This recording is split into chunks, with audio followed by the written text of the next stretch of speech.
Welcome back, ladies and gentlemen, into the Banshee Cup GSL Bracket A. We are still in our, well, we're in our second best of 5 of the day, and we are in our upper bracket semifinal. We've got Team Daykwaza on the left-hand side and Team HlopakA on the right.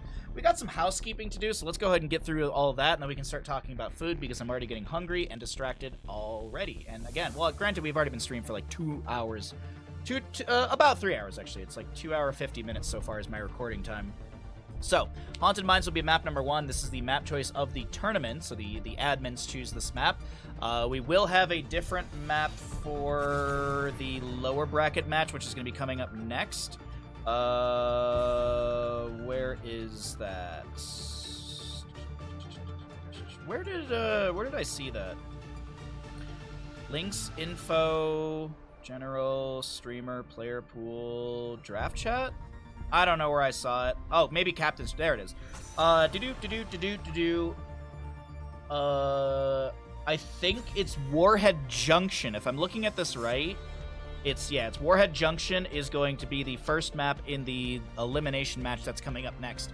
So the loser of this goes to the elimination match. We've got Best of 5 series, as I mentioned, Meta Madness style draft, heroes that are picked and played around available for future maps. There is the bounty system, so play and win with the character, you get a share of the bounty. Butcher, Cho'Gall, Nova, Asmodean, Gul'dan, Gazlo, Murky, Butcher, Cho'Gall, Nova, Asmodean, Gazlo, Murky, Probius, Valera, Kil'Thuzad, Convection, Kael'thas, Hunt, Illidan, Nidus, Zagara, Twin Blades Varian, Monstrosity, Abathur, Longboat, Vikings, the duo of Stitches Alexstrasza with the level 1 Globe talents, the duo of Lili and Chen, no specific talents, just Lili and Chen, triple healer team, no healer team, and Juice Pirates with the Lieutenant Morales medevac backdoor. I think that's pretty much all the housekeeping as we get into our first few picks here. There are no tournament baseline bans, and with that Meta Madness style of draft, and only the heroes that are picked and played, so the White Mane, Maiev, Blaze, all that good stuff, those can be played in future maps if they're not banned away. As I mentioned, Garrosh, Sylvanas on the right. We've got Junkrat, Yrel, Rhaegar on the left. Okay, pretty simple draft from both sides here on Haunted Mines map number 1. Mario Party did not need any updates, so that's good to know. Your go-to muffin is a stud muffin like Baja. Why are you eating 2x4s, Revolver? Don't eat 2x4s. Lemon poppy seed's amazing, but I probably love carrot zucchini the most. I'd try carrot zucchini. I'd try that. I absolutely love carrot cake. That's like one of the few things that I love carrot cake. And that is one of the 3 desserts that I actually like. There's that French pastry dessert. It starts with an M, but it's like this thin, really thin layers of phyllo dough, I think it is, and then there's like cream, and there's like multiple layers, and it's like stacked up really tall, and then usually the top has like some sort of like chocolate drizzle thingy. Oh, I forget the name of it, but my aunt used to buy it all the time.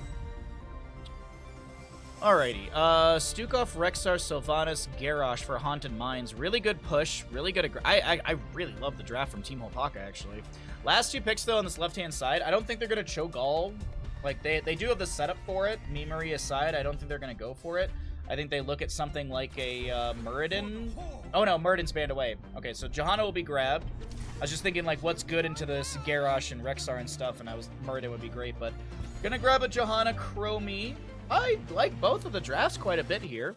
Right side, they could either lead into another Bruiser and have a Hypercarry Sylvanas, or they could pick up some sort of Mage. I don't hate the idea of a Mephisto here. Try and jump in and the dirt, like, yeah, actually Mephisto would be too bad. Durance of Hate is really, really strong. The Poke, the Siege, the Wave Clear, but they're going to go into Genji instead. Yes, gotta Twinkies that one. Yes, gotta Twinkies that one. That one. I never can say it because I know it's French. Yes, yeah. But the one that we got, there was a French bakery called Petite Prance in Metro Detroit, and they did it like perfectly. They did it so very, very good. As I said, we're distracted and we're hungry. Welcome to the stream. We are going to Haunted Mines, and we've got Daykwaza on the left and HlopakA on the right. And that's a 5-minute gamble.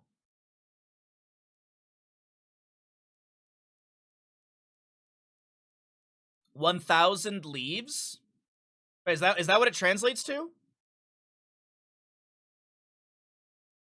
The way you describe the layers of the pastry makes it sound like puff pastry, not phyllo. I might be describing it wrong. I don't know a whole lot about baking. Phyllo dough might not be even right. It's so the way that they do it, because I know you have to take the dough and you have to layer in the butter, and then you're literally folding in layers of butter, very much like how you do with like croissant. Left side of the map, we got Team Daykwaza here in our second best of 5 of the day in the Banshee Cup GSL A bracket. Thank you all for joining me as we got Daykwaza for Team Daykwaza playing that URL. Mac on Johanna, Gamerboy playing a Rhaegar, Dark on a Junkrat, and last but not least, a Chromie Madara. Madara Chromie.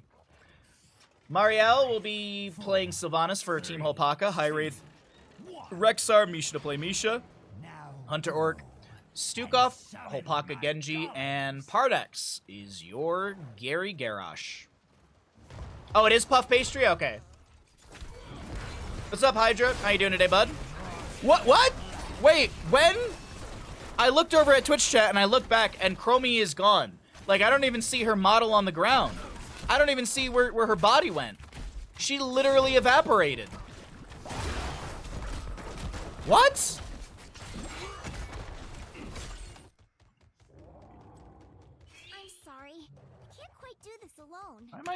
There we go. So I just want to check her death recap really quickly. I was wondering if it would be like 4,000 damage in 1 second. You're alive, I'm glad to hear. What's up, Darth? It's real gamer hours. The real gamers were here when the stream started. Mr. Bandit, you are perfect. Thank you, Darth. Alrighty, well, Time Walker's Pursuit for level 1. We've got a Fetid Touch for Stukov. Looks like we got odds on the gambles. Thank you all very much. Hold the phone. Gamerboy's going to go down. Sylvanas finds that kill. And Camp is going to be poked at by Genji, but Parnax is trying to back away slowly here. A little bit low on that Garrosh. Gets the healing pathogen spread by Stukov. There are 2 folds you do in order to make the layers. They call it 4-fold and a book fold. You can also layer in cold butter between the folds in order to keep the separation from layers during baking. Yeah, I've seen them do it on Great British Bake Off. Chromie, once again, will be deleted here. We've got a Groundbreaker onto Johanna. She's looking to get out. Cleanse from Gamerboy will help out.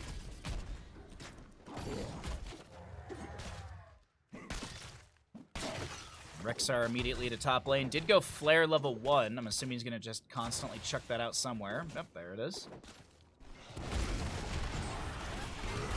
Black arrows from Sylvanas activated in bottom lane as the siege continues onto the fort front gate. Thank you for the Lurkash Mantle. First objective phase. Now, where is it going to be going? It doesn't look like it actually pops up on the map until the mines open up, or at least we get the announcement maybe in a couple seconds. The mines will open shortly here. Okay, blue for bottom, red for top, if I'm looking at the minimap right. Yeah.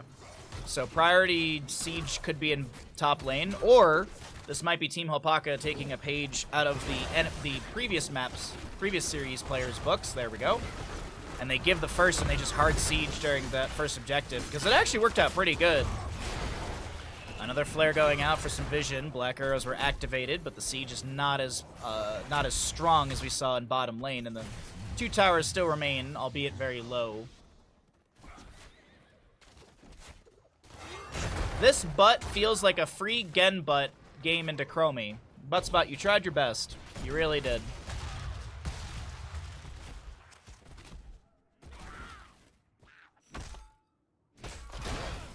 Three to 0 in kills currently. Garrosh and Stukov are grabbing these Risen Miners skulls over here. But it doesn't seem like Daykwaza and friends are going to try and invade onto that. Indomitable activated, toss away by Parnax. We actually have Concussion Mine splitting him. He can't get out of the mines, and Garrosh does go down. That's the first kill for the side of Team Daykwaza. Much needed experience jump for them. Hey, what's up, Be Crazy? Good to see you today, bud. Siege Giants in bottom lane are getting wonderful damage onto the fort. Sylvanas is hovering near them. She has that Mercenary Queen 60% buff. That's why you also see that little bit of glow on that Siege Giant. Black Arrow is going to be activated. Urel jumping in with the Avenging Wrath. And this bottom lane fort looks like it's going to be going down. 62 skulls have been also picked up by the side of Team HlopakA. Team Daykwaza, sorry. Stukov will be lost, and Team Daykwaza is starting to rally here in this early game. I wouldn't even call it mid-game yet.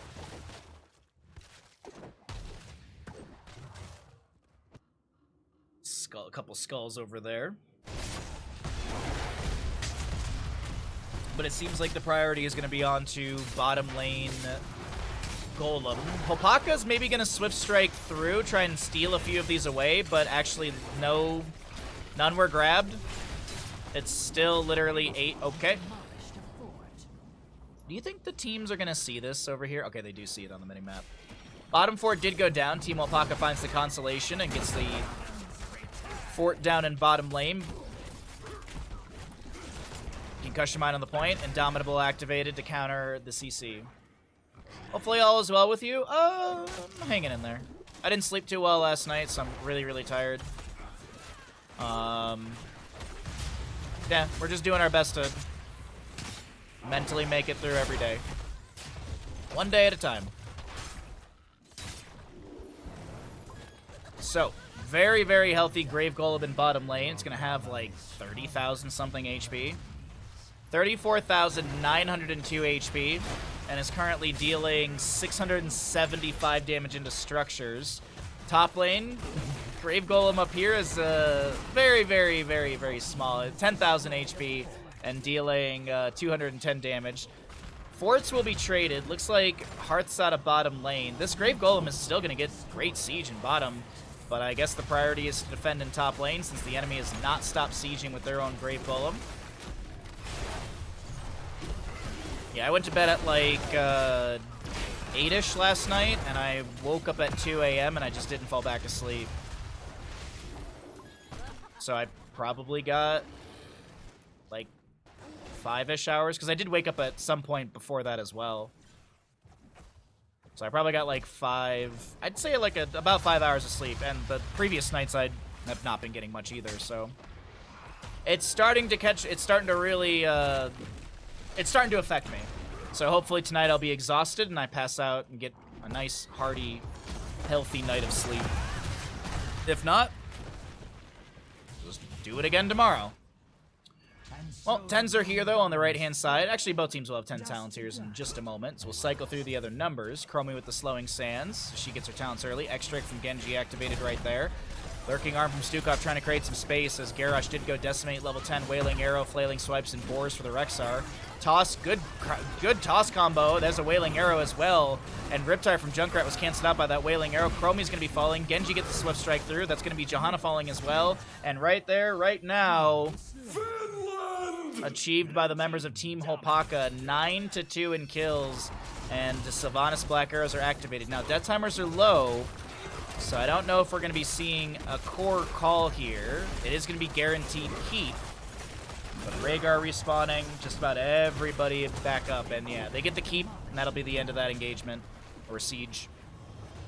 Should get another Grave Golem announcement. We should be getting to a second objective phase not too far from now. The Grave Golems will be summoned in opposite lanes, so red in bottom, blue on top. And it's even talent here. 13 on the horizon for Team HlopakA. Looking for this, but with it being at least on even talent levels, Team Daykwaza are able to step up and invade. Are you prepared to All right. I mean, playing it safe. They've got a win condition through top lane. Literally, the red squad need one good team fight. They run through top lane and end this map number 1, but let's see what actually happens here. Slowing Sands thrown down. We got a lurking arm from Stukov. He's trying to get out of said slowing Sands. Genji in the mines right now. Where's Genji going? He is going to jump onto this point, so he is going to be seen. Their skulls, heroes. And he jumps back into the mines, and he starts working on Risen Miners. No, he's just taking the rotation down to get out into bottom lane and soak that up for that level 13. Vision eyes being traded back and forth.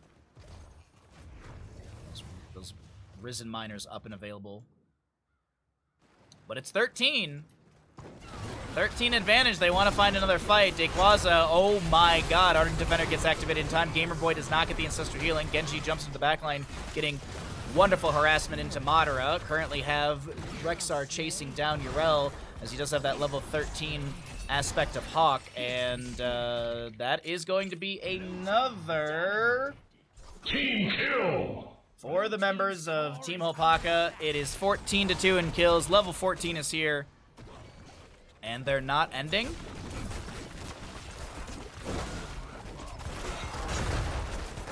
This is like really awkward all of a sudden.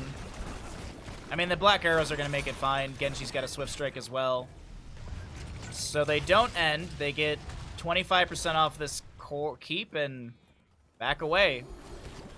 The enemy team is running at them, and Sylvanas is going to be interrupted from our hearth. Not a whole lot of mana on the Sylvanas. Heroics are down as well. Misha is going to be sacrificed.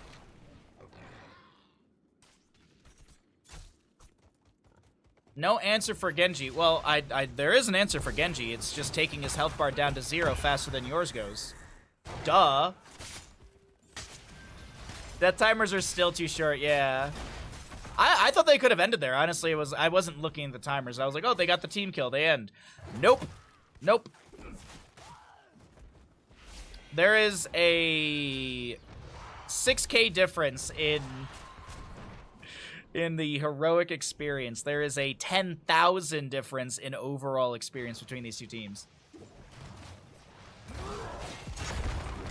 They got 3 attacks on core, looked at death timers, and realized it was a bad idea. Yep, Rhaegar existing was also a bad idea, apparently. He's going to be taken down. Well, if they get a lot of Risen Miners, the Grave Golem for the red team, for Team HlopakA, will be going into bottom lane, and looks like they're actually getting quite a few down here in the mines right now. 26 were already grabbed by Team Daykwaza, and honestly, like, Team Daykwaza had, like, one shining moment where I thought they were going to start rallying back when they got those couple kills, but that was a fleeting moment of happiness for them.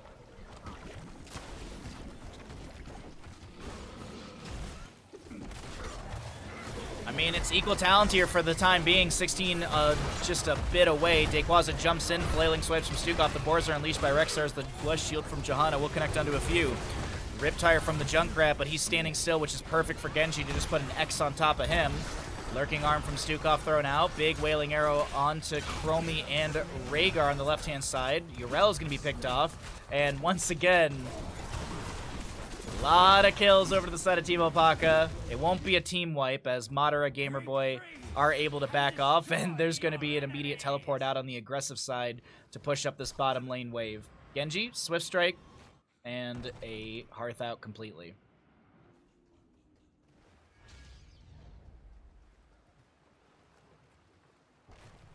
You think this map would benefit from being a bit bigger? I think this game would benefit from active development, but we all know how that's going.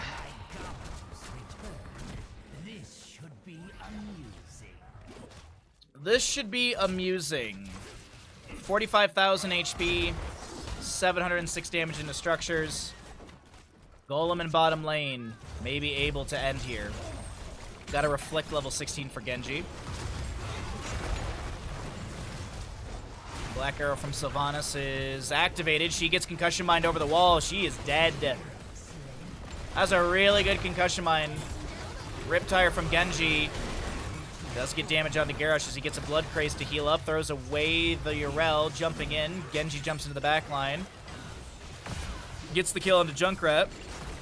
Chattering Teeth connect onto him, and the Lurking Arm can't create enough space for Genji to back away. Johanna gets the auto attacks through, but here's the thing. The Grave Golem is on core. Oh, Rexar's on core.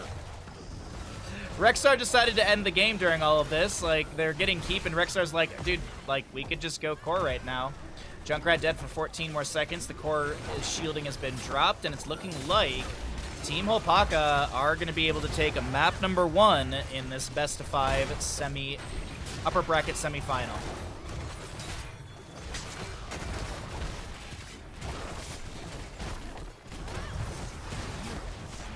Wait. Not like this. Not like this. Not like this. Not like this. Now they get it. No, not like this core. It's going to be Garrosh and Objective ending the game. GG, well played. You mean the patch didn't give you inadvisable amounts of copium? No, it didn't. But I do have a patch video review if you would like to use !patch to check that out.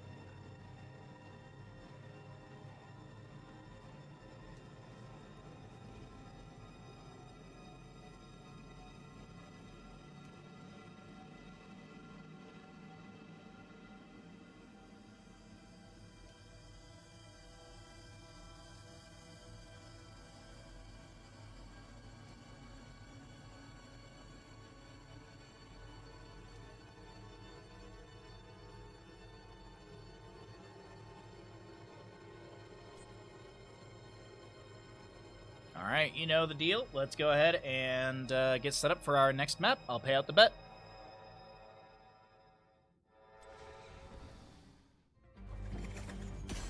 Welcome back, ladies and gentlemen, into the Banshee Cup GSL A bracket. We are here in our second best-of-5 of the day. We have got Team HlopakA on the right, Team Daykwaza on the left, and Team HlopakA leads the charge, or leads the series. Is Bandit missing toys? No, a lot of them are smashed into the corner so that, like, I've, like, piled a bunch of them up so it's kind of like a giant pillow for him. So, like, you can actually see, I think this is the one. Oh, it's all zoomed in, but you can see that it's all mashed up there so he has kind of something to lay into. Alright, there we go, back. There's also a bunch of toys in the living room because every single day, whenever I make breakfast, he always he grabs a toy out of this room and takes it to the living room and like waits for a little bit of egg that I give him. So I feel like I wonder if like mentally that's the trade that he's set up. Like he's like, I'll bring a toy in the living room and then he gives me a bit of eggs. So there's a bunch of toys in the living room. I actually need to bring them all back in here. Alrighty, so we have our Brightwing first pick here on Dragonshire, map number 2 in our second best of 3 of the day. Team HlopakA, as I mentioned, leading this series, but they still gotta win this map and another if they want to take a clean 3-0 up against this Team Daykwaza. And I gotta say, map number 1 was dominant. Like, what, nearly three team wipes. Nearly 3 team wipes from Team HlopakA, so they are here. And they are out for blood today. Muradin, Hanzo, I like the combo right there. Stormbolt, Skullcracker, typically Skullcracker level 7. Bronzebeard Rage is huge. I don't think we'll see a Haymaker, but there are opportunities there's opportunities to go into Haymaker if they really need it. And with the dive composition being built, it could be a Haymaker answer. That is one of the answers into dive compositions. You just Haymaker back the enemy. So let's see. Blaze, Anubarak, Brightwing. What do you want to get rid of for Dragonshire? I mean, I guess you get rid of a ranged assassin you don't want to deal with, if you don't want to deal with, like, Greymane or something. They're banning Greymane, so obviously it's going to be Curse Bullet, but, I mean, they can still, like, Tychus is still a fantastic pick for this map. And Madara would probably play Tychus for Team Daykwaza. Yeah, I actually like... I'd love to see the Tychus. Now, granted, Muradin does have attack speed debuff tools. But if you just kill Tychus before, I mean, if Tychus just shreds you before you can Thunderclap, then easy GG. Still need a healer. Anduin Leoric. So Light Bomb can be... Actually, this Dwarf Launch Muradin has decent Light Bomb combo. Leoric with Wraith Walk, that's another Light Bomb target, so you just Wraith Walk into the enemy with the Light Bomb applied, just plop, teleport that down. The last two picks on the left-hand side, as I said, I like the idea of the Tychus here, and they could go Mephisto if they wanted. Yeah, actually, like, Tychus Mephisto wouldn't be too bad here. Durance of Hate is a really good AoE lockdown. Oh, no. All right, we're going to get double global with the Lunara Falstad.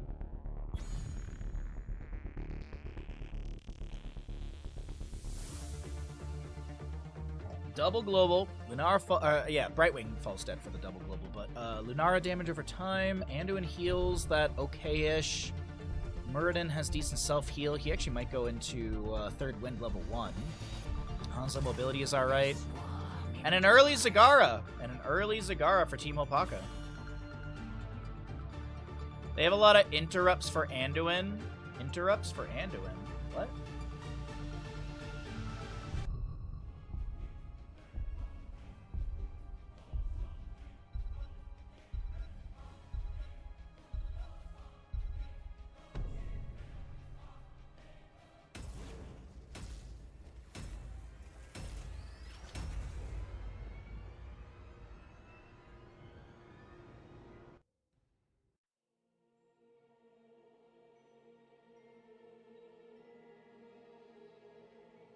All right, Twitch predictions up and available. I forget no one picked Salvation. Yeah, I was like interrupts onto Anduin. No, it's probably Light Bomb. I've seen I rarely see Holy Word Salvation. Rarely. Once in a while I'll see it.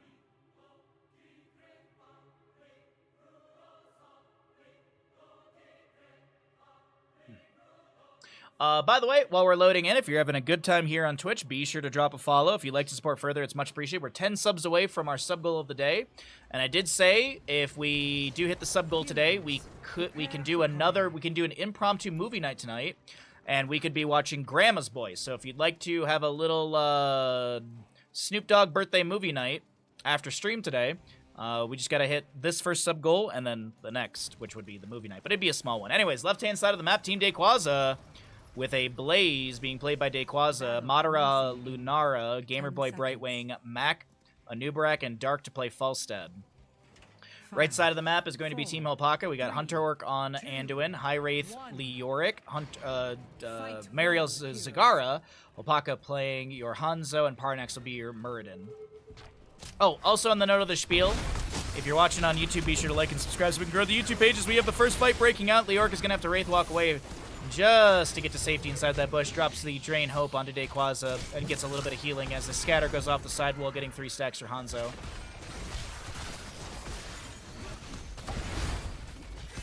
But here on Twitch, we are pushing for Partner Plus, so every little bet helps us out with tier 1s, 2s, and 3s. You've got a sub goal for me, and what is that sub goal, Cav? Good morning, bud. Thanks again for helping me out yesterday. I appreciate that greatly. 61 days. 61 days. We are shelving Elden Ring until the DLC comes out. Because, I mean, realistically, all I have is Horalu, or Godfred, I forget his... I think it's Horalu, right? Horalu, Radagon, and Elden Beast. And Radagon and Elden Beast are one fight, so... And I don't want to beat Elden Beast... I mean, technically I could beat Elden Beast and stuff and then just not trigger New Game Plus, but I'll just hold off.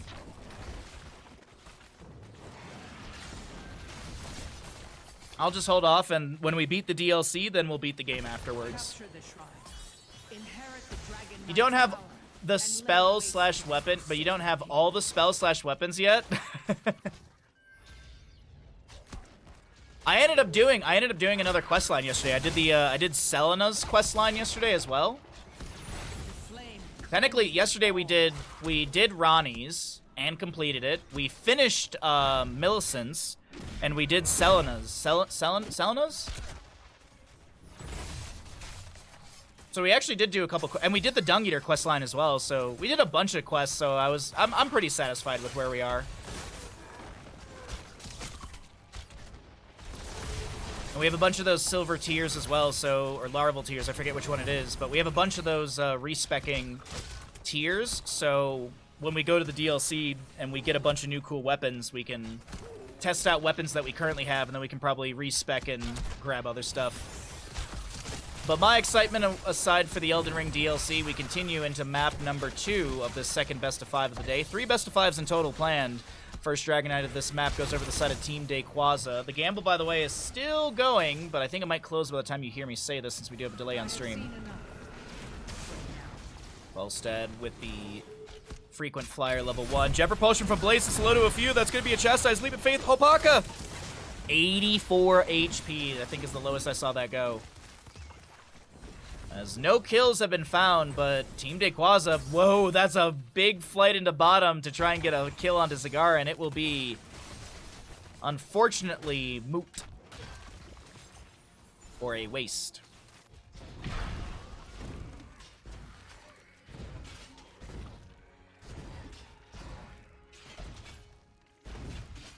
I was thinking about doing maybe a Dark Souls 1 randomizer, but I think we should play more of the games from the subathon.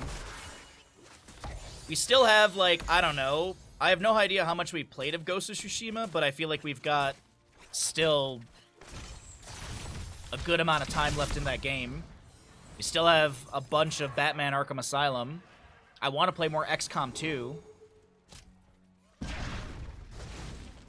Happy Saturday, Rexor. Good to see you, bud. Thanks for coming by the stream. Zagara will go down in bottom lane. I apologize. I was looking at this top lane siege mostly as Muradin and Hanzo are flanking into this. Nubrak lands the Impale, able to burrow charge out, gets the phase shift from Brightwing. Muradin has to dwarf toss away as Daykwaza jet propulsions away from the engagement. There's a twin flame out. The siege in top lane is going to be pretty decent here. Gets some damage onto the fort front gate. Muradin dwarf tossing in, looking to be aggressive here. It's Matt getting low, Muradin also. High Wraith is trying to drain some hope. Scatters from Hanzo are pretty good. He's already done with his level 1. He actually went into the ignore all distractions for the auto attack range and also the insta-kill on minions. And if you have more range, reduce the scatter arrow mana cost by from 50 to 30. Basic attacks against heroes lower the cooldown of scatter by 3 seconds. So having that extra range is a nice way to get through or get that cooldown active faster.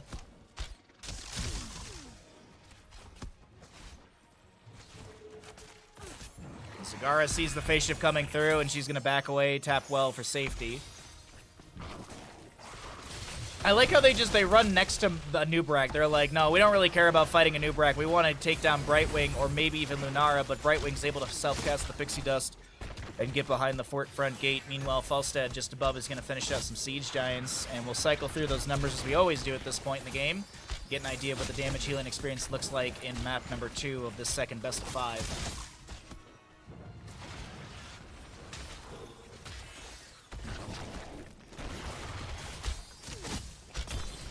Cocoon, which is immediately thrown onto Muradin. Bunker, Gust, Leaping Strike, and the Blink heal for Brightwing. No level 10 on the right-hand side for Team HlopakA just yet. Only 1 kill has been achieved. Leoric Blaze with a bit of a brawl in the rotation right there, but down in bottom lane, it seems like the priority is still going to be this 4v4. Falstad makes his way into mid, and there's no minions to delay this out. Actually, he will not be delayed. Dragon Arrow goes wide of the enemy, and Nubrak's able to burrow charge away. We also have Avatar Muradin, Lightbomb Anduin, Devouring Maw Zagara, and Entomb Leoric. But the second Dragon Knight of the game, second Dragon Knight to the side of Team Daykwaza, who is going to open up mid lane further. Hanzo looking for some scatters off the wall there. Just got a bit of an awkward angle, but it's no big deal. Blaze pushes up onto the top lane fort. The rest of the enemy team is looking at bottom with that Dragon Knight, as I mentioned, still in mid. Dwarf toss in, Stormbolt, Lightbomb. Soothing Mist activated by the Brightwing, but it's still going to be Lightbomb getting the CC onto her. A Stormbolt onto Lunares. Hanzo uses the natural agility to get into this team fight, but he gets chunked quite a bit. Phase shift from Brightwing is going to be too late. And a new Brack does go down. 1-1 in kills. As Leoric manages mid lane. Dragonite pushes up a little bit. Blaze, still doing Blaze things in top lane. Still pushing it up in top, and Leoric has responded. Didn't lose the fort. Dragonite is just going to expire here. Okay. That beast is not my beloved. Not anymore. Brightwing to Hearth out for full on mana. We've got 2 stacks on Piercing Light for the Anduin, 5 stacks on the Bile Drop for Zagara. Mervin stepping up here in bottom lane. He's going to take a handful of damage from Lunari. Actually goes right back in, misses the Stormbolt. She is able to Leaping Strike through. Madara wiggles away from a Dragon's Arrow of Hanzo. Another arrow to miss. Entomb from Leoric is available, but Anubrak's really not the best target since he could just Burrow Charge away like that. Did force out the ability from Anubrak right there. 12.5 on both sides for our levels as Murden lands the Stormbolt into Brightwing through the gate. 13's a big one for Murden with that Bronzebeard Rage. Hopelessness Leoric. You've got the Paralyzing Rage. Got Legion of Beetles actually for Anubrak. We'll see the Abolished Magic. Sustained Winds on the Falstead for that % damage. Pixie Power on the Brightwing. Next Dragonite phase should be announced here in just a moment.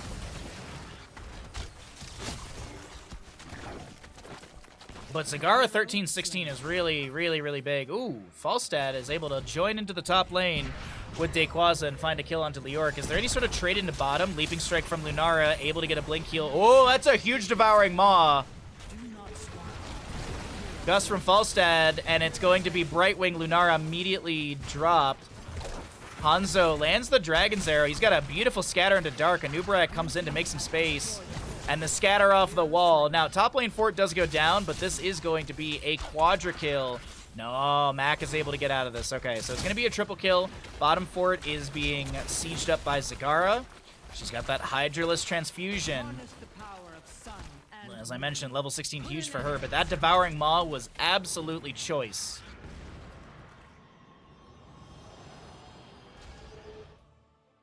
Beautiful Devouring Maw, sets up the double, gets the triple. And now, third Dragonite phase of the game. If you sneeze on Dragonshire and no one's around to hear it, is it really a Mighty Gust? No, it's a Mighty Sneeze. Bless you.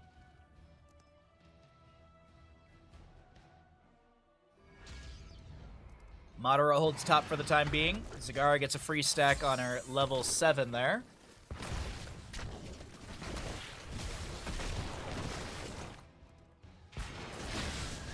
Falstad barrel rolls in to put the pressure onto Leoric, but he's able to Wraith Walk right out. He's going to go into that Ominous Wraith, and he'll probably go Royal Focus as well. Dragon's Arrow, Light Bomb, Cleanse onto Anubrak. He burrows away. The bottom lane fort will fall. Blaze looking for a flank. Cocoon onto the Anduin. No connection with that charge from Blaze. High Rate does go down once again. Leoric picked off here. Gust from Falstad is pretty good, but the Devouring Maw has created enough space for the allies to back away. Really good Gust, but unfortunately no follow-up because of the Devouring Maw. Leoric has, he'll respawn in 17 or less because he can cheat death. Doesn't have it to drain hope onto anyone. Murden Dwarf tosses in.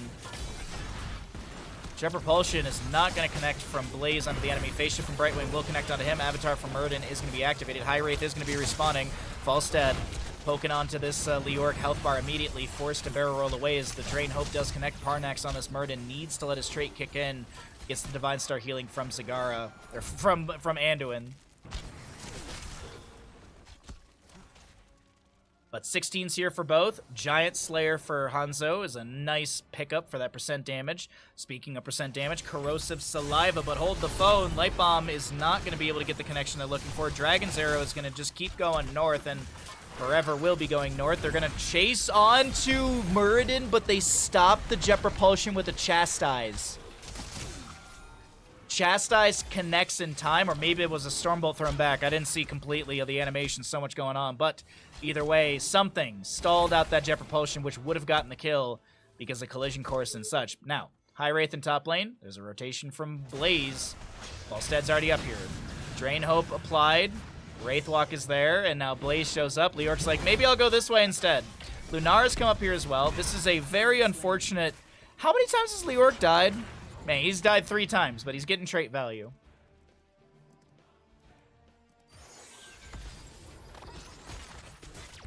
By the way, after the games today, we'll be joined by some lovely friends, and we're going to be playing some Mario Party, so we got a nice long stream for you all today. Big Scary Duck, Tatsuki, and Ninja will be joining us. I guess me.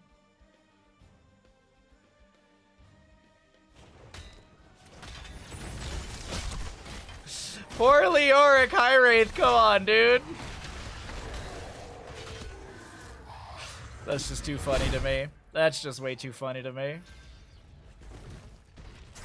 Alright, Muradin just kind of walks into the face of Anub'arak, gets cocooned. There's going to be a burrow charge from Anub'arak to try and chase down Anduin. Meanwhile, just above us, Hanzo gets the scatter. Will he get healed? No. Okay, so they're going to trade Hanzo for Brightwing. Hunter Orc trying to get out of here. Lunara chasing in. Bile Drop. They actually do take down that Anduin, but can Lunara get out of here alive? It looks like yes, she will be able to do so. No punishment onto Madara.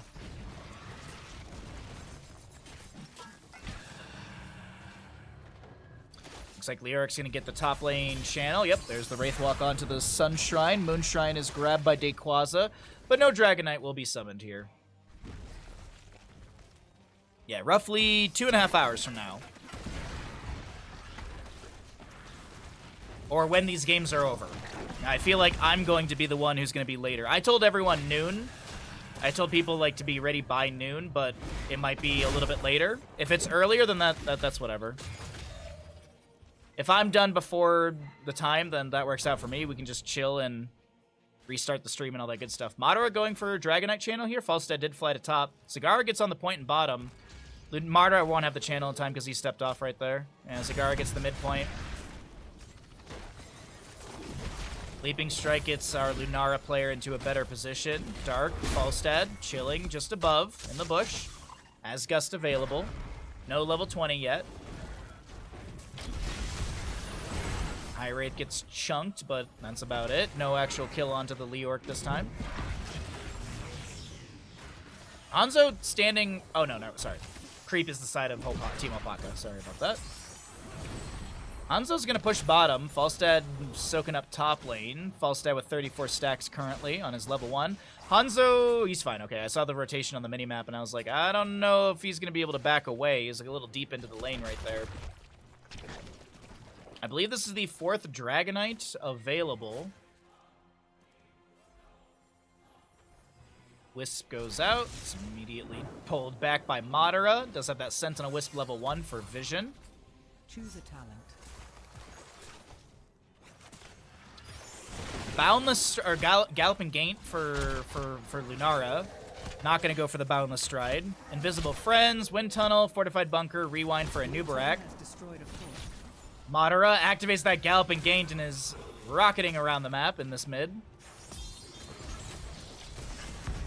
Wait a sec, Light Bomb Bunker is the answer. Anduin gets dove and destroyed. Excuse me. The fire comes for you. Anduin dead. Zagara's got that level 20 with the Pack Instincts. Hanzo Dragon Arrow connecting onto a few. Meanwhile, HlopakA still trying to get away from Daykwaza in this bottom lane. Tower shots are not going to be enough to dissuade the enemy, and now Hanzo dead. Cocoon onto Muradin. He's caught in this corridor. Able to get the Dwarf Toss out as the Gust will not connect onto him. Bottom lane fort will fall. Top lane has a decent, actually has a really healthy camp pushing in. Dragonite, Siege Giants, Anub'arak, they sidewall here. The kick onto Zagara. She'll be moved near mid lane. Able to get some Banelings out here. Jet Propulsion from Blaze. They're looking at High Wraith once again. And that is a very deadly Oryx. Devouring Maw will connect onto a Brightwing and Falstad, but I don't think they're too worried. This might be the beginning of the end right now. Dragonite doesn't get the kick onto Muradin. Throws one Flame Belch onto the mid lane keep. But yeah, they're dangling, they're angling to end the game here through bottom lane. Team Daykwaza looking for the 1-1 score, and I think that's exactly what's going to be picked up here. Hanzo up in 1 second, 20 seconds for Leoric, a big Dragon's Arrow into the enemy. Wind Tunnel from Falstad, Leaping Strike from Madara. They get to the safe side of this core. Dark will fall. Actually, Dark will not fall. Madara gets onto the point, and GG. 1-1 score. Team Daykwaza find parity in this best of 5 series.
Alright, I am back. Sorry for the delay. I am here. Oh, this is my jam! Oh, this is my jam! Lucio first pick for the side of Team HlopakA. Cheers, we got some water, chat. We got some water here. What is going on in my chat? Whatever. Anyways, welcome back into Banshee Cup GSL Bracket A. Winners semifinal, I think it is.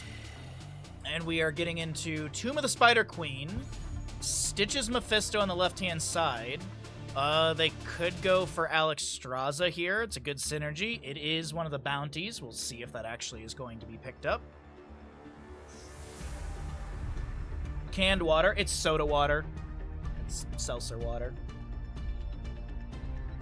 Naturally calorie-free. I like the bubbles. I like the bubbles. Curious Hoggerband, didn't he just get uber nerfed? That's still PTR. That's still PTR.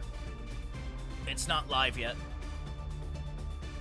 But even then, I still feel like Hogger is still going to be a priority.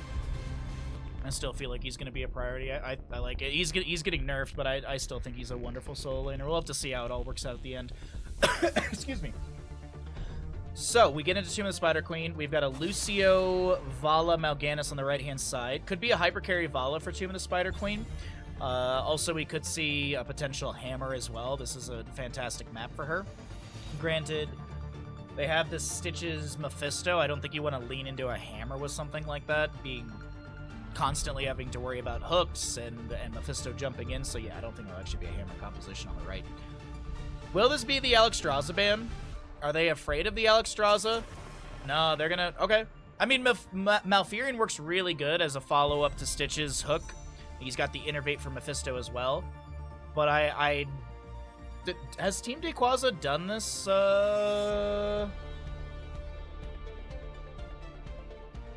Excuse me.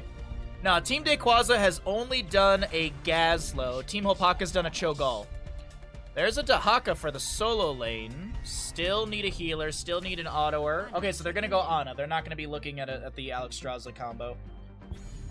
The reason I bring up Alexstrasza so much is obviously the regeneration glows for Stitches. It's very quick to finish out that level 1 questing talent for Alexstrasza with the double soak, but also Mephisto's got his level 4 Spite.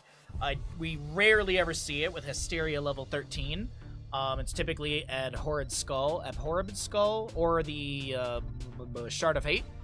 But either way, Medivh Sonya. Medivh is fantastic for this map. Medivh is going to be a great answer into the Gorge of Stitches. What if they just end up putrid biling? I mean, Medivh is still good here. Don't get me wrong. Like, Medivh is still fantastic, but I do think this it'd be funny just to see putrid bile instead. Like, oh, we have this answer to Gorge composition. Don't need it. Last pick. Is it a Hypercarry Mephisto? No. The wait is over. Cassia for the blinds into the Vala. I don't hate that whatsoever. It's a good draft from both sides. I think Team Daykwaza could take another map. I think they can take it. It's just Medivh is such an X factor here. What you doing, good boy bandit?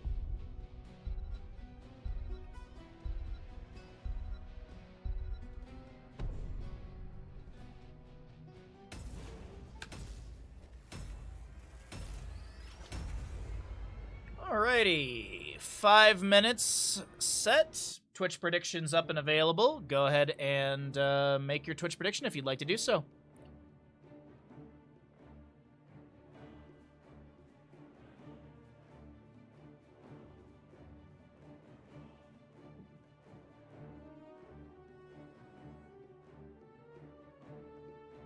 $5K on Team Daykwaza.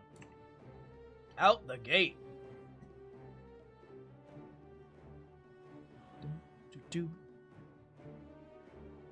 I've been throwing away channel points all day. Don't think of it as throwing channel points away. You are sharing your channel points with the lovely viewers of this community. While we're loading in, as always, if you're having a good time here, be sure to drop a follow. If you'd like to support the stream further, it's much appreciated. We are 10 subs away from our goal. If you'd like to push up for that sub goal, it's very much appreciated. Left side of the map, Team Daykwaza, Madara Mephisto, Gamerboy Ana, Daykwaza Dahaka. We'll have Dark on Cassia, and Mac to round out the team with Stitches. No globe at level 1, it's going to be a patchwork creation. Right side of the map, we've got Team HlopakA. 1-1 score in this best of 5 series. Marielle will be your Vala, I do believe. Wraith, Sonya, Hunter Orc on the Lucio, Parnax to play Mal'Ganis, and last but not least, HlopakA for Medivh. I was like, really? You're not going to take Portal Master? You're going to take Raven Intellect at 1? No, Portal Master, he's taking a second or two to pick that level 1.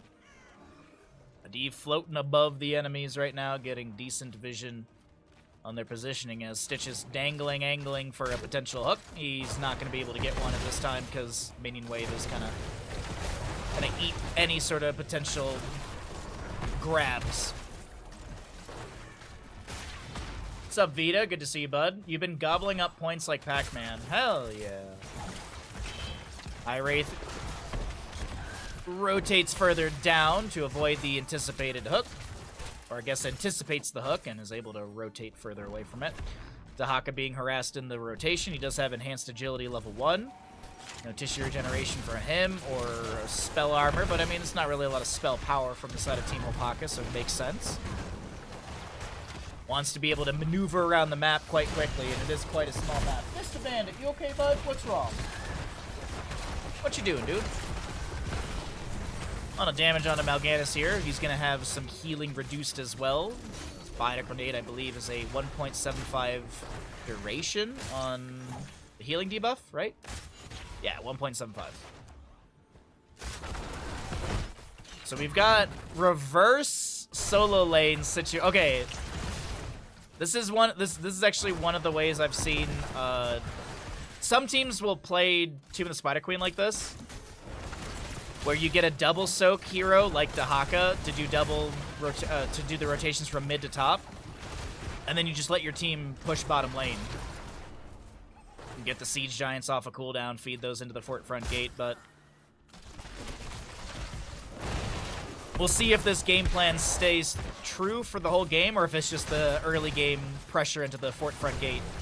Vala, mind you, did go into Krita the Hunter level 1. She's currently got 45 stacks and rising. We'll see Medivh halfway through his as Vala vaults further away to avoid any sort of hook pull.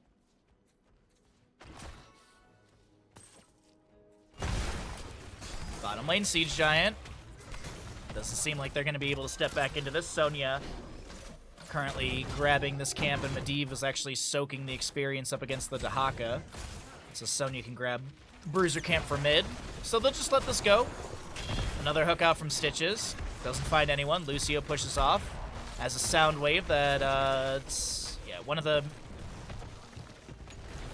Siege Giants will be pushed into the tower range of, to the tower range of those structures. Blah. Hook onto Mal'Ganis. He's got a few Thul Claws away. Activates the Night Rush. Portal set up on Medivh. Madara jumping out here, trying to clear out the wave with a Lightning Nova, using that safety of Shade of Mephisto. HlopakA getting a little bit low, but these Force of Wills are really helping out. 33 stacks. HlopakA, no!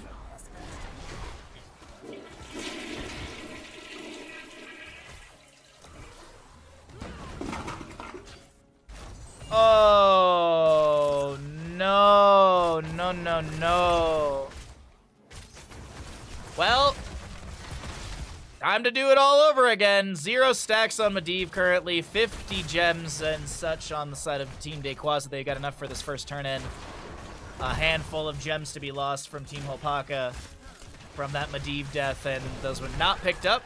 They'll be shy of the turn in because of that, but right now, Mal'Ganis gets a Night Rush onto a few enemies. Vala getting fended by Cassia. Currently have a vertical portal set up by Medivh to move near the turn in a little bit fast. That was a weird portal, not gonna lie.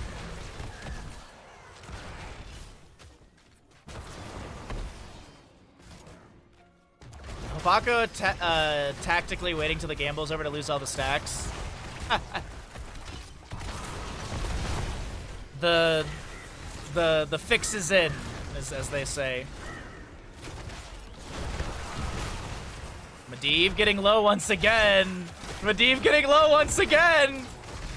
Medivh getting body blocked by an ally. Cassie is the one to go down.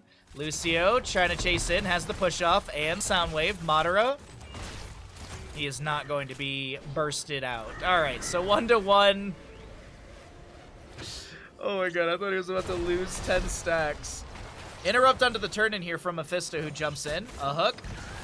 No Gorge level 10. Mephisto Skull Missiles rocketing out. It is going to be Lightning Nova build. Medivh, no. Not like this. No! Oh, wrong button.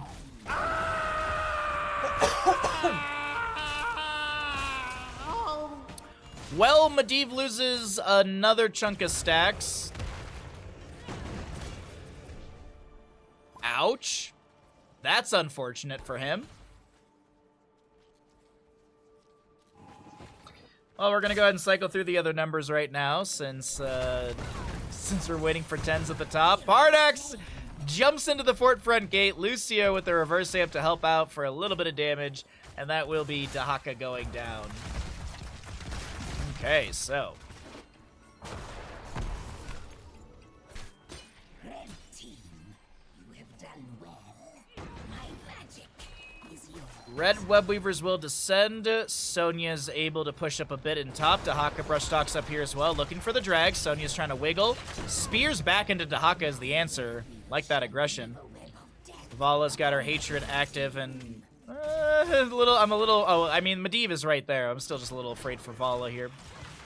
Either way, she'll use Death Dealer reset potential from level 4 to clear out this wave a little bit faster. Leap, Sonya, Dark Conversion, Mal'Ganis. Another Dark Conversion today, huh?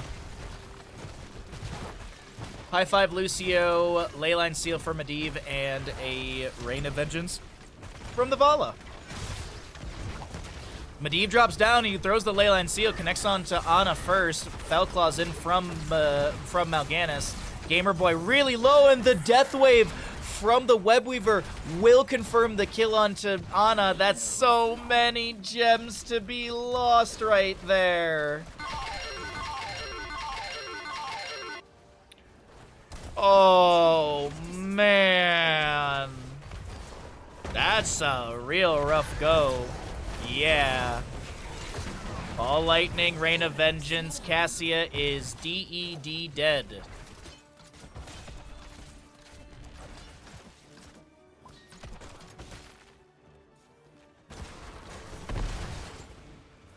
Okay. Another dive into the enemy team with that portal in. Leap from Sonya. I think that was like a self-cast leap. This is just brutal. Absolutely brutal in this, as it's 9-2 in kills, almost level 13. Boss plus Webweaver is very much on the table, on the docket.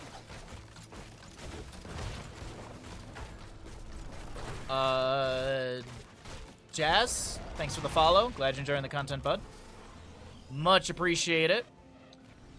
All right, a singular gem needs to be turned in. Sonya can do this through mid if, oh no, Medivh's already got it, okay. Okay, no escape, heavy casters, blood rush when Mal'Ganis is healed by a hero. He gains 1% movement speed for 6 seconds up to 15%. Enduring Will for Medivh, and Vala will be picking up Tempered by Discipline. And she is waiting patiently. Gets the boss to trigger as the Webweavers will descend in the lane, and this will be boss plus Webweaver pushing at the same time. Welcome to the stream, bud. Thanks for coming by, and as I said, thanks for the follow. Every little bit helps us. Follows, subs, lurks, every little bit. So thanks for being here, and thanks for supporting. All right, now, whoa, that's a big Leyline Seal. What's the follow-up? It's a leap, and that's going to be a slam, a jam, and a triple kill for the members. Make it a quadra kill for the members of Team HlopakA. If they end here, this will be the fastest map in Banshee Cup Season 2. The current fastest map, I believe, is 11 minutes 49 seconds? 59 seconds? Under 12, I know that. Just under 12. And if this core is going to fall, this will be the fastest map in Banshee Cup Season 2, and I do believe we are going to be hitting that record right now. Fastest map in Banshee Cup, sub 10 minutes. GG, well played.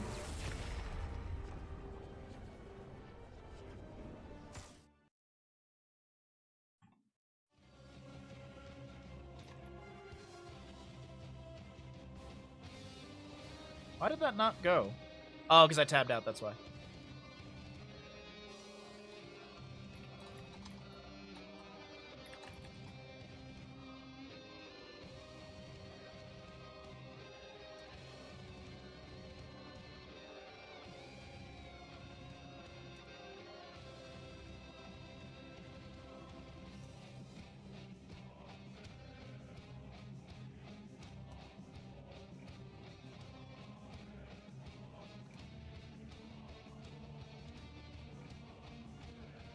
Was it auto attack Vala? Indeed.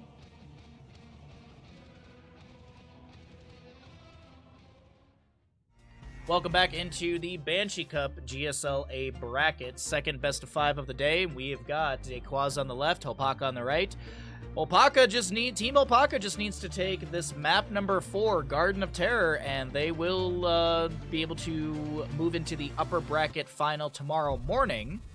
And they will also have that second tournament life. If they lose that match, then they just drop down to the lower bracket tomorrow, and then they play a best of 5. And that is the elimination match. Speaking of elimination matches, if the members of Team Daykwaza lose here, they will be dropping down to that lower bracket, and they will be playing up next of the against the loser from our first best of 5 of the day. I won't spoil it in case anyone watches this out of order, or if they got into the stream late and they don't want to, they'll go back and watch the first best of 5. So we'll keep it general. We won't spoil things, and let's get into it. Garden of Terror. As I said, Team HlopakA 1 map away from sitting back and watching an elimination match up next. Hogger, Whitemane band away. We've got a Maev and a Lost Vikings band for the side of Team Daykwaza. And they have also opted in for first pick priority, so we'll see how things go. No laugh track. Season 1 is excellent. I don't care for Season 2. Okay, thank you for that, Yanther. I appreciate it. To keep that in mind. Diablo first pick. Okay. Was Garrosh played yet? I don't think Garrosh was played yet. Could go into a Garrosh immediately. Or maybe he was? Honestly, don't remember. I really don't remember. We're in the second best of 5, and everything's blurring together for me. All the games have blurred together. I guess, unless it's on the website. Hold on. Is the website updated? Yes.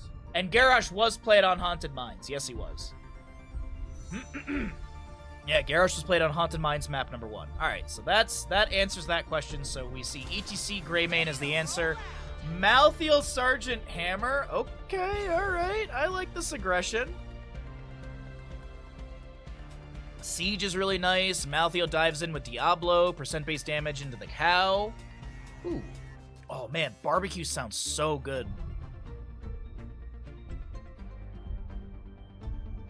Oh, like a pulled pork sandwich for lunch would be killer. Sorry, I'm so hungry already. I think today's a takeout day. I really don't want to order takeout food, but I also don't have much in the house right now. I really need to go shopping for, like, an actual grocery list. Rather than just getting myself some eggs and stuff. I've had a lot of breakfast food, but I don't want to have breakfast again. So I'm just thinking about possible other things to eat. Could have pancakes later, but I don't really know. I don't feel like it. ETC Greymane. I want a nice, big, hearty meal is what I want after the stream today. ETC Greymane. The Cho'Gall was banned away because the members of Team Daykwaza don't like fun. Tyrande May. So ETC is going to be your bruiser. May blinds are good into Malthael. Avalanche maybe to push back Diablo. Might see an Ice Wall for a setup around Hammer. Avalanche or Ice Wall. I'm actually not sure which they're going to lean into.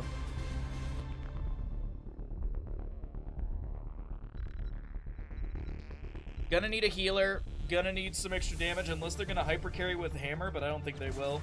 I will not be denied. That's a nice synergy right there. Lot of energy to be generated via Sergeant Hammer or Gul'dan for Ariel. I don't think we see Resurrect. It's a possibility, but it's probably going to be Crystal Aegis. Last pick on the right-hand side, ETC Greymane Tyrande. I'd love to see some sort of mage that can poke at the Sergeant Hammer. I believe Chromie's already been played. I like the Li Ming will be coming through. Okay, I like this pickup quite a bit. Li Ming poke damage onto the hammer is really good. Reset potential is high with some of these health pools. Let's get into it, everybody. Making club sandwiches and soup for lunch. Oh, I could go for a club sandwich for sure. I could basically go for food in general right now. I'm very hungry. We still got a lot more stream ahead of us as well. Team Daykwaza versus Team HlopakA. I have stuff I could snack on. Like I could go grab yogurt, but I don't really. I'm just gonna wait till later and eat one gigantic meal because that's completely not healthy.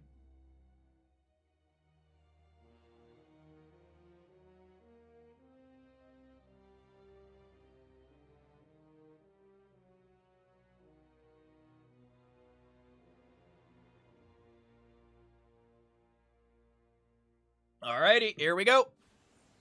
Right side of the map, it's going to be Team HlopakA trying to close things out in a 3-1 score via Garden of Terror. We've got a Parnex on your May, High Wraith ETC, HlopakA playing Greymane, Hunter Orc on the Tyrande, and an AFK Miriel on Li Ming.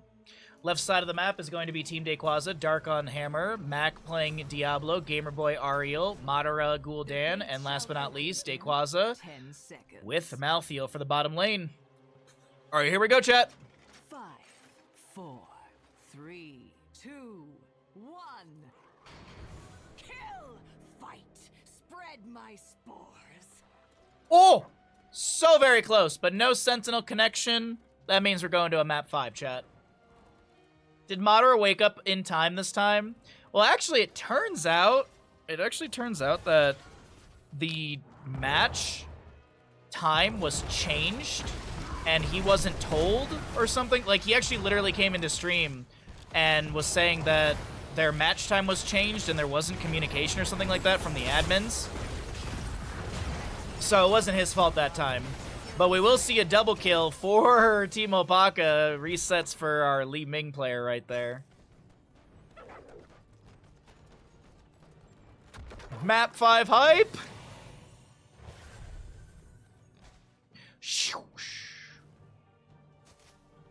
No connection right there. Alrighty. Level 1, by the way, for the Tyrande, going to be Lunar Blaze. We've got Heavy Pack for the Mei. So I'm just changing my DPI on my mouse when I was doing that. We have a 8 stacks for our Gul'dan on the Pursuit of Flame. Hammer's going to be going into Advanced Artillery. Daykwaza finds the enemy team sealing away his camp. Madara going to jump in here, or at least rotate in. So the Ariel is actually flanking on the right. But this camp will not be taken back. ETC power slides looking for Daykwaza. It's a lot of damage onto Daykwaza right now, but HlopakA getting very low as well. Lunges back in. HlopakA, that's a bit aggressive right there, and that'll be Greymane going down. Hammer blasts back the ETC. Malthael gets the mark, but I believe this is a complete disengage from Team HlopakA after losing that Greymane. Admins, why? I'll blame Cross because he's French.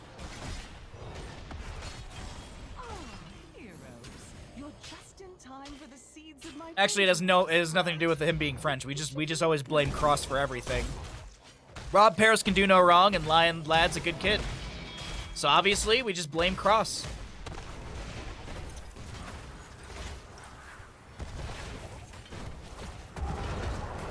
All right. Well, wow. I just looked back at it. 23 stacks already for Pursuit of Flame Gul'dan. Bottom lane camp was grabbed for the side of Team Daykwaza, and they'll push into this fort front gate. Blizzard from the Mei to try and zone here. We do have that Siege Tactics level 4 for Sergeant Hammer on that Neil Steel plating upgrade. Icing in from the Mei, just trying to create some space. Madara answers back with a handful of damage of his own. Nice stack for repeated defense on the Ariel level 4 right there. Meanwhile, in top lane, a wave pushes in onto Daykwaza, avoids the Lunar Stun, or the Lunar Flare, from Tyrande. Did go into a Lune's Chosen level 4, has that Lunar Blaze, as I mentioned, level 1, gives you the 30% range passive, and then as you hit enemy heroes, you get 5% additional damage, and that does scale with your quest talent. There are some quest talents like Master Assassin Tychus where you don't get the value until the end. Actually, I think Master Assassin Tychus is the only talent like that.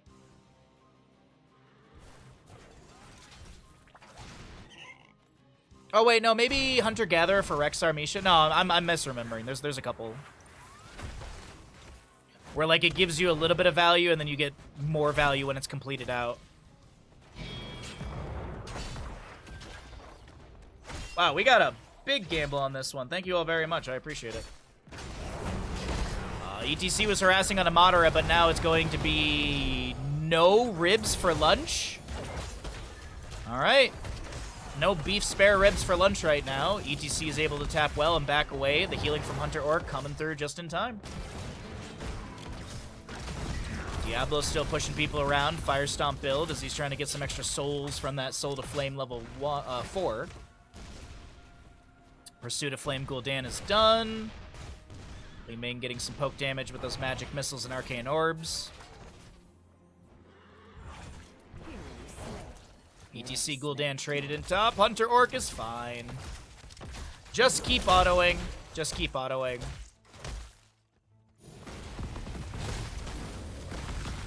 Oh, the minion wave arrived, or With the minion wave pushed into top lane, they're able to take down the entire forefront gate. Daykwaza will rotate up here as well.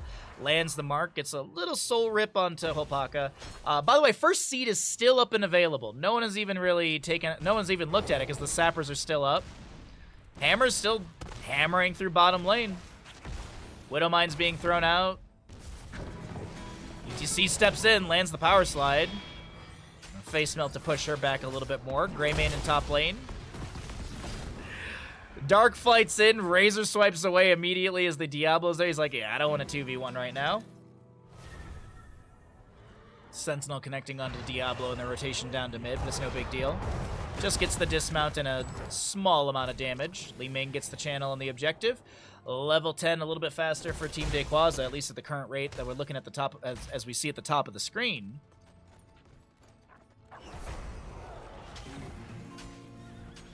Another Sentinel going out. Greymane chilling in mid. Hammer just still being a nuisance in bottom, but the poke damage from Mei and Li Ming has been enough to kind of force back Hammer to not get consistent damage onto this fort. Now Gul'dan, he's got Horrify, Last Rites, Crystal Aegis. Diablo is going to take Apocalypse level 10. He activates it immediately. The BFG is going to be thrown out by our Sergeant Hammer, and Madara just doesn't really get the angle he's looking for. Now he's kind of taking a couple tower shots, trying to back away. Rotation down to bottom lane. This is an offset fight, but a few heroics were used with no actual kill. Diablo bopped into the blizzard right there. He's very low, trying to fire stomp through the enemies for some extra HP, and it's just not enough. That's a reset for Li Ming. Greymane goes in. Gilnean Cocktail over the gate. Nope. Starfall, Blizzard, Hammer, deleted. ETC stage dives looking at Madara, and face smelts him to death? Good morning, Madara. Li Ming, though, will be taken down by Diablo, so he has respawned, gets the crown from Ariel for a little extra HP, or for a little bit more energy generation. Second seed is up. ETC has made his way to top lane. I think he just soaked up the experience really quickly. Malthael has discovered him. Last Rites, he's fine. Low, but fine.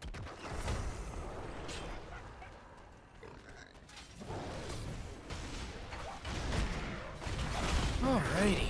3 stacks on repeated defense for Ariel. When we look at our heroic cooldowns, about 20-some seconds for ETC Tyrande Greymane. On the opposing side, the only thing on cooldown is currently Last Rites for the next 40 seconds.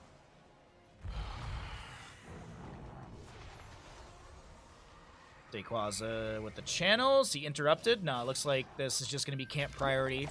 Meanwhile, back down in bottom lane, Sergeant Hammer with the Ariel.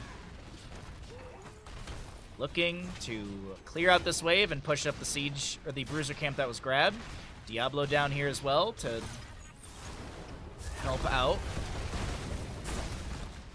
Looking for maybe a slam into the wall. Li Ming wave of force pushing back the enemy. Okay, so it's going to be bottom fort for top fort traded. ETC stage dives into bottom lane. Shadow charge by the Diablo. Power slides through onto him. Diablo's taking a lot of tower shots. Horrify from Gul'dan is going to create some space, but that's going to be a nice ice wall. Crystal Aegis is the answer. And ETC is going to be able to move back here. He's able to move back. Okay, I'm done.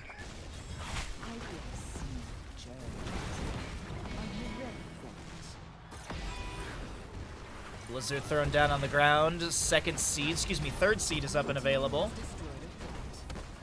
Bottom fort has finally fallen. Top fort should go down. Last Rites onto Hunter Orc is going to just keep autoing. Greymane, he's going to go in for the throat, and he's going to find 2 throats, Malthael and Gul'dan. And a double kill easily picked up by Team HlopakA. They should be able to get this 3rd seed, which, well, actually, the 2nd seed for them. Oh, no, they're not going to prioritize that. Just going to siege into mid. Open this up.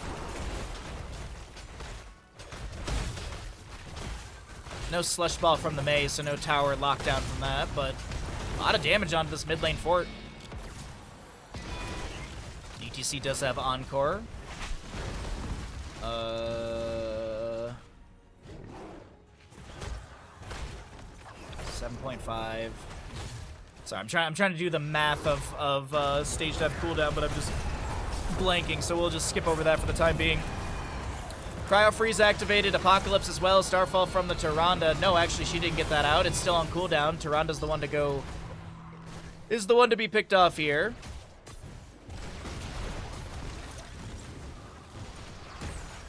Wave of Force from Li Ming delays once.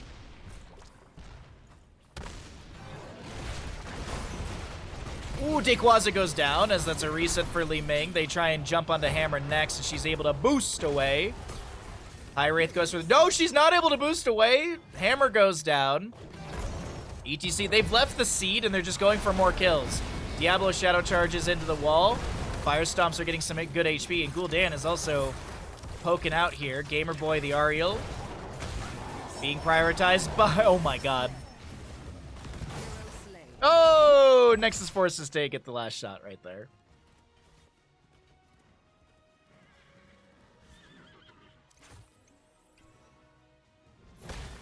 So it's like 3.75 seconds of cooldown per face melt on the heroic, I think. It's 5% of 75. I'm half awake still. I've tried to wake up all morning, and it's just been a struggle for me. 16 talent to your advantage, 12 to 5 in kills, favoring HlopakA on both of those stats. By the way, imposing presence for the ETC, level 16, nice utility pickup.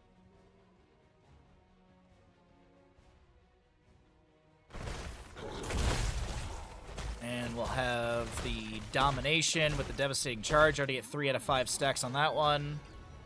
Gul'dan's got the Rampant Hellfire. That's actually a big pickup from Adara. Rampant Hellfire is huge. 60% spell power increase if you get all those hits. Siege Giant's top lane. Seed spawn is going to be on the top right, which is favorable to the Team HlopakA positioning. Parnax is going to pull the Sappers to the side. Lunara helping out with the Lunar Flare. Diablo Fire Stomps, and that's one delay. Maltheo did throw in his Shade, so that delay is also taken off the table. Diablo, by the way, is full on souls.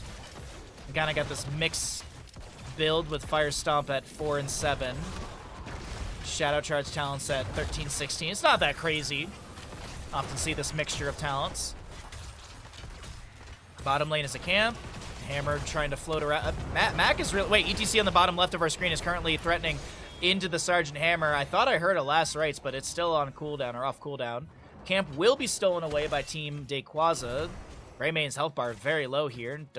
Doesn't look like they're going to be able to grab this objective. BFG goes rocketing through, fishing for maybe somebody there, but I mean, Greymane was showing it top. Gul'dan doesn't get the horde. Wait, what? Okay, Hammer's going to be traded down below. Stage dive from the ETC. Self-cast Crystal Aegis. Diablo Shadow charge onto the enemies. That's going to be a Starfall onto Ariel, and she will fall. Li Ming is going to have a reset after reset as they find Gul'dan now. He's going to answer back with some damage, but this looks like we are going to have a full...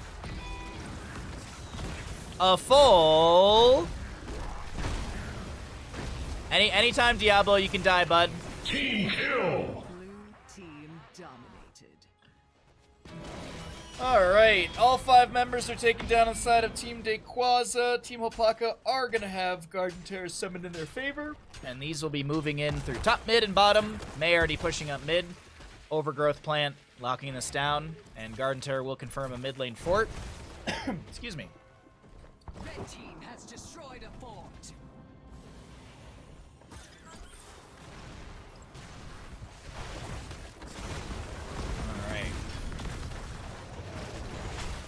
As a reminder, if Team Daykwaza lose this map, they drop down to the lower bracket in the upcoming Elimination Best of 5 up next. This Crowd Pleaser ETC goes in with that stage dive, lands it onto Diablo. They get the power slide through, the Lunar Flare as well. Blizzard connects, there's a Lunar Flare right there, and Li Ming gets a big ol' Arcane Orb to the face. Gul'dan's gonna take another Arcane Orb. Lunar Flare not connecting right there. Repulsion level 20, pushing him away to safety. Bottom lane Garden Terror still very healthy, pushing in onto that keep front gate in a moment, but while that's happening, the priority is going to be onto this mid lane fort, or this mid lane keep. They want to take it down, open up a win condition for the side of Team HlopakA. Fork goes down, or Keep goes down, but I don't think they're going to look to end off of that. They've got Garden Terror. Ooh, sorry for the lag. Garden Terror expiring in bottom. The minion wave is okay. Actually, it's just a catapult currently. Repulsion pulls Madara out of position.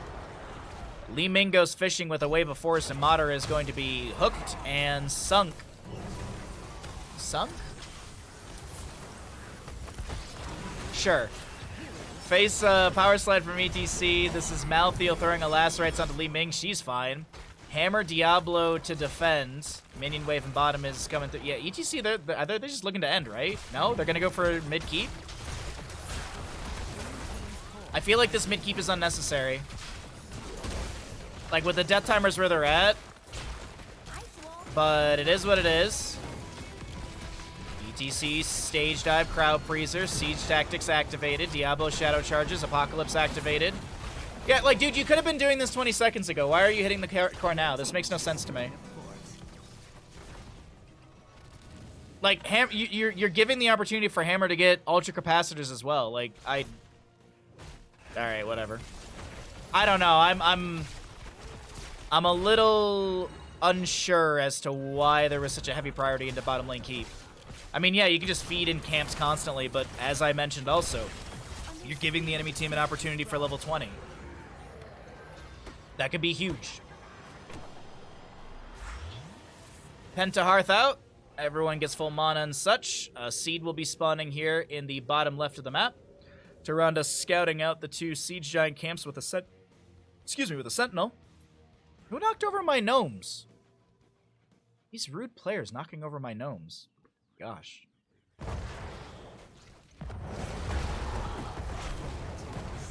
Gather the seed before the enemy. Do they see that off the wave? Well, they see Greymane, yeah, so they know the enemy's somewhere around.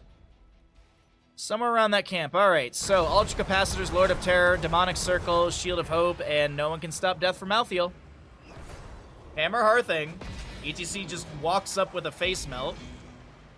They're going for another keep. They're going to give the Garden Terror Seed 2 out of 3 to the side of the enemy squad.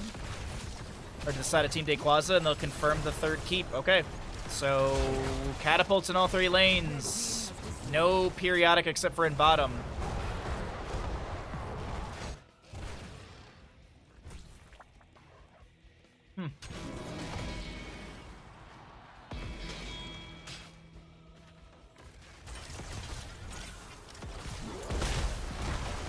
Diablo goes in. Cryo Freeze activated. Horrified doesn't get the push onto Parnex they're hoping for. Camp is not stolen away. Greymane keeps the Inner Beast active by grabbing this camp. The Siege Giant camp. Actually, he's working off of the... No, he's going to grab the Siege Giant camp. ETC split pushing in the bottom lane. He's got Stage Dive available, so he can join in whenever needed. Actually, he is showing... He's showing in lane? No, there it is. There's the Stage Dive in. Greymane goes down. Ariel activates the Shield of Hope. BFG rockets through, and Ariel will be traded. Alright. Ice Wall goes out.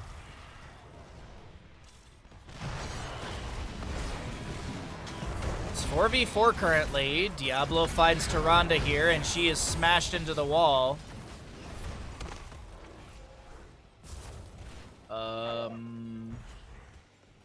Garden Terror Fade. Wait, ETC gets another delay. He should be dead off of this, right? 2 seconds on a Stage Dive. 2 seconds on a... Is he going to Stage Dive Madara? Okay, he goes in for the Stage Dive. He lands a big Stage Dive right there. That's a reset for Li Ming off of Malthael, who buys back in. Diablo, low. Does he have souls? He does. He actually does have souls. Okay. What looked like a really sketchy moment is not that bad. Team HlopakA deny the Garden Terror to the enemy squad and will get the 1 of 3 seeds for them for their own. Whoo! Tension mounting in map number 4 here. Catapult arriving through top. Let's actually take a look at Catapult stats. Pretty hardy, 754. Malthael invades the camp. Malthael diving in here. If he dies, he's got an 80-second death timer. Diablo goes in for the Shadow Charge and can't land anything into that Apocalypse he started as well. May, by the way, went Flash Freeze. We didn't talk about that at level 20. Horrify from Gul'dan goes fishing.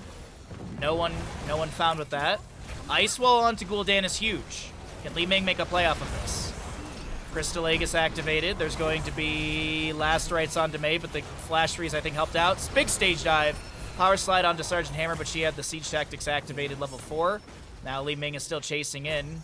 Wave of Force, Repulsion. Big damage onto this Hammer. Alone, Ariel tries to get a Disdainment Strike, and that is going to be map number 5. Map number 4, ending in a Team kill. for the side of Team HlopakA. This is going to be a 3-1 series. Team Daykwaza drop down to the lower bracket, and they have tournament life on the line coming up next in our third best of 5 of the day. GG. Well played.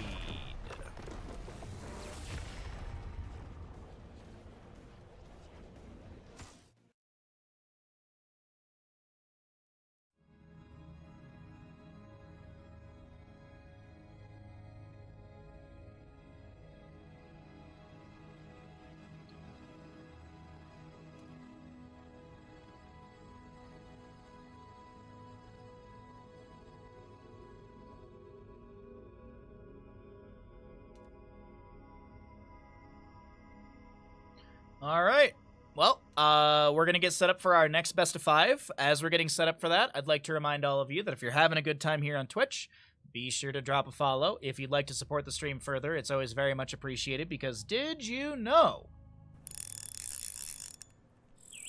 that I have a deal with the John Cena? Yes, I have a very special deal. We finally worked through our contract issues last week, and I have a deal with the John Cena that if you use your Amazon Prime here, you will get ad-free viewing, you get amazing emotes, you support the good boy that's Bandit, you push our sub goal up further, and of course, John Cena will show up at Jeff Bezos' house and deliver a close-handed slap to the penis of Jeff Bezos.